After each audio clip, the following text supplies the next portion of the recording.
A groupie has disappeared, and millions are missing. I think that somebody's trying to rip my company off. Those were his kind of odds. His name?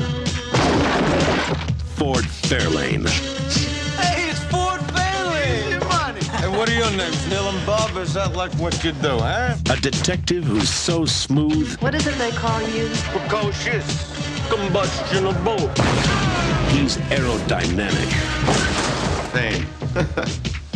Kook. Everyone knows him. Hey, you're that guy, the private eye. You're a poet and didn't know it. Everyone owes him. Take this, Ford. No, money's fine, really. I need cash, moolah, wampum, dead presidents, Michael Jackson, Gerald Ford. See, that's the difference between a great investigator like me and a piece of spam like you. Spam. And nothing they say You're a piece of spam. That's what I think of you. can throw him. Mr. Fairlane, when I was 11, I walked in on my father and the Shetland pony he gave me for my 10th birthday. Does that excite you? I don't know. I never met your father. But this case can put him back I don't need money. in the black. I need questions answered. Question number 1. Can I have some money? But when your beat is the music business, Let me see this chick around. Is this a trick question? you keep notes on everyone. Got you. Priscilla Presley, Who? I wouldn't trust that babe as far as I could bowl her. Ed O'Neill, Booty time! Booty time! Robert Englund, Tone Loc, Gilbert Gottfried, Sheila E., and Wayne Newton. What? Yes, Wayne Newton. In-A-Gadda-Da-Vida, baby. Oh, he seems nice. Andrew Dice Clay is Ford Fairlane LA drivers, man. in a movie so hot Got something cooking in the microwave? Get out! you'd better bring protection. Maybe it was just a pot pie. Ford Fairlane, Are you mad?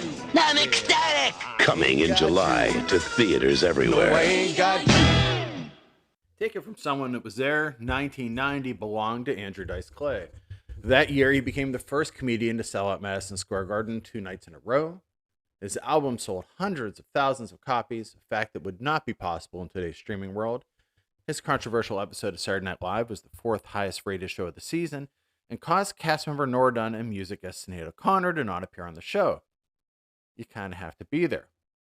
Yet, how has a movie, The Adventures of Ford Fairlane, which we'll be covering this week, been so critically reviled in its homeland and so well received overseas? The Adventures of Ford Fairlane will leave you with so many questions.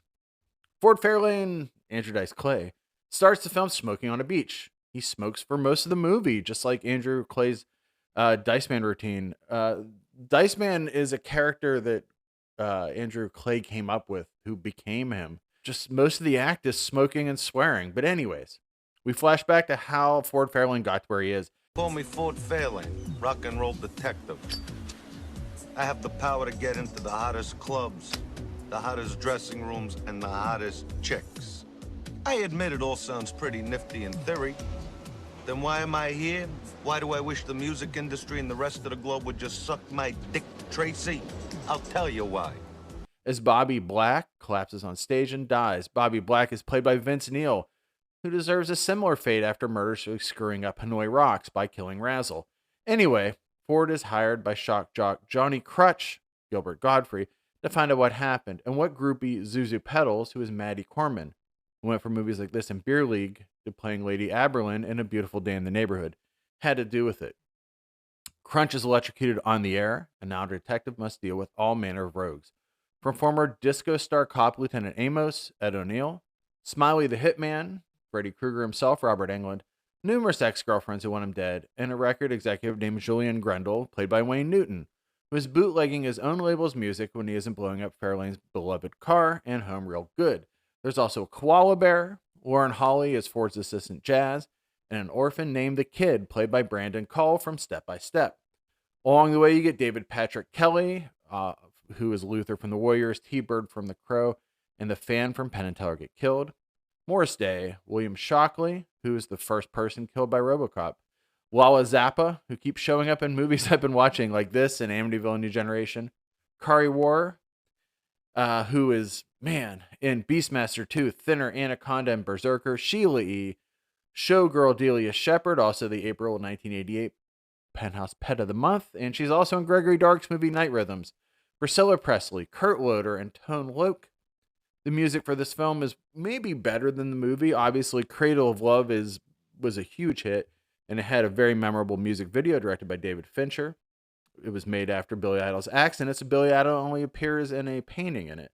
The Black Plague band that starts the film doesn't just have Vince Neil on vocals, it also has former Ozzy bassist Phil Suzanne, Quiet Riot's Carlos Cavazo on guitar, and Randy Castillo, who was in Ozzy's band and played for some time at Motley Crue before his death. Somehow, this movie made $1 million more than it cost, $20 million, if you may be wondering, and was the big winner of the 1990 Golden Raspberry Awards, including Worst Actor, with Clay tying with Blake Edwards' Ghost Can't Do It for Worst Picture and Worst Screenplay. I have to tell you, Ghost Can't Do It is one of my least favorite movies of all time, and I'm also fascinated by it. This movie is 1 billion times better than that movie. Anyway, speaking of the screenplay, the movie's writers all went on to bigger and better things, well, kind of, sort of. David Arnott wrote The Last Action Hero, James Capp wrote the Poltergeist The Legacy TV show, and Dan Walters followed this up with Hudson Hawk, and he also wrote Batman Returns and Demolition Man, so it's not all that bad. The characters came from Rex Weiner, who has the astounding title of Creative Consultant for Silent Night, Deadly Night 3, Better Watch Out, which he did under his pen name Carlos Laszlo. He originally wrote Tales of Ford Fairlane in the New York Rocker and LA Weekly. Somehow, Rennie Harlan just keep getting handed millions by Hollywood to make movies like this. Cutthroat Island, Deep Blue Sea, Exorcist The Beginning. He did it.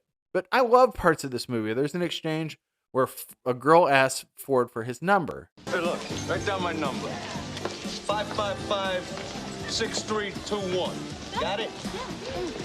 Wait a minute. 555's not a real number. They only use that in the movies. No honey, what do you think this is, real life?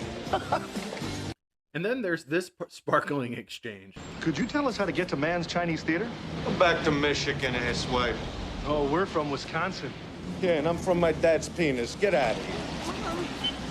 And if you're someone that loves fake bands, which I definitely do, this movie has so many band names in it. There's Ellen Aim and the Attackers named. They're the band from Streets of Fire. Brain on the Scarecrow. Alba Varden, which is the cruise ship from Lethal Weapon 2. Heather, Corey, and Young, which is a reference to the many Corey and Heather actors of the 90s. Todd Times 2, 5,000 Schizophrenics, which is kind of like 10,000 Maniacs. Hot Tub Johnny and his feline friends. Mama Water Sings the Blues. Nine Sisters, Horses on Fire. The Silver Bells, Fred and Ethel, which is a I Love Lucy reference. The Professor and Marianne, a Gilligan's Island reference. The Nakatomi Boys Choir, which is a Die Hard reference. The Dr. Bella's Funk Machine, which is an I Dream of Jeannie's reference. And the Redhead Gardener and his Flower. Even better Black Plague song titles are Hun, I Screw the Kids, Polanski Nursery, and I Love You. Also, as I know Joe Bob Briggs worries about these kind of things, the actual 1957 Ford Fairlane in this film was not blown up. That's a fiberglass replica. But let's go back. Didn't I say this movie was a success? Yes, it was in post-communism Hungary. Pirated copies, which featured the voice of Hungarian singer and comedian Fero Nagy, became so popular that Hungarian youths would quote the film in the profanity-filled lines. Wow. The film was also a big deal in Norway and Spain, where it was dubbed by singer, actor, and comedian Pablo Carbonell. I really like the film's title in Peru, which is Ford Fairlane World Rock Police. There was even a DC comic book of this movie, and Gerald Jones wrote it. I bought every issue. But what can I say? It was 1990. You kind of had to be there. Anyway, if you'd like to learn more about other movies, including ones that didn't star Andrew Dice Clay, you can check out BNS About Movies at bnsaboutmovies.com. Or you can just keep listening to the podcast. You can reach out to me. It's bnsaboutmovies@gmail.com. Have a great one.